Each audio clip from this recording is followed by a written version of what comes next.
බුදුරජාණන් වහන්සේ කවදාවත් බෞද්ධයෙක් වුණේ නැහැ. ජේසුතුමා කවදාවත් කතෝලිකවත් ක්‍රිස්තියානිවත් වුණේ නැහැ. කවදාවත් කිසිම ආගමික ශාස්තෘවරයෙක් තමන්ගේ ආගමේ ලේබලේ ගහගත්තු කෙනෙක් වුණේ නැහැ.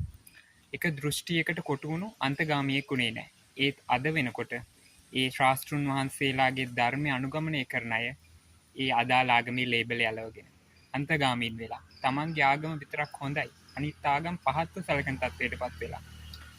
ඉතින් ඒ පහත් තත්ත්වයට පත්වුණු කිසි කෙනෙක් ගාව ඒ තමන්ගේ ශාස්තෘවරයා දේශනා කළ සැබෑ ධර්මය නැහැ. එතන තියෙන්නේ මුලාවක්, අන්තයක්. බුදුරජාණන් වහන්සේවත්, ජේසුතුමාවත්, එහෙම නැත්නම් අල්ලා දෙවියන්වත්, වෙනත් කිසිදු ශාස්තෘවරයෙක්වත්, හින්දු දෙවි කෙනෙක්වත් කවදාවත් අන්තයකට යන්න මිනිස්සුන්ට ඉගැන්වුවේ නැහැ. අන්තවාදය තුළ සාමය, සතුට නැහැ, ජයග්‍රහණය නැහැ. ඇත්තටම අපිට අවශ්‍ය වෙන්නේ ආගමක් නෙවෙයි, මනුෂ්‍යත්වය. ආගම් මිනිස්සු හදාගෙන ඉන්නේ මනුෂ්‍යත්වය වෙනුවෙන්. ඉතින් ආගම් තුලින්ම නම් මිනිස්සු පිරිහෙන්නේ, බොරු මත වලට හසු වෙන්නේ, රැවටෙන්නේ, තවත් ලෝකේ නරක තැනක් වෙන්නේ, ලෝකේ සමානතාවය නැති වෙන්නේ. තව වෛරය වැඩි වෙලා තියෙන ආගම් නිසා.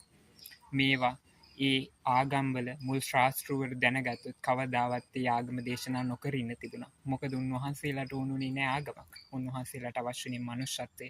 ඒ තද වෙලා තියෙන මොකද්ද කියලා ඔයාලම කල්පනා කරලා බලන්න.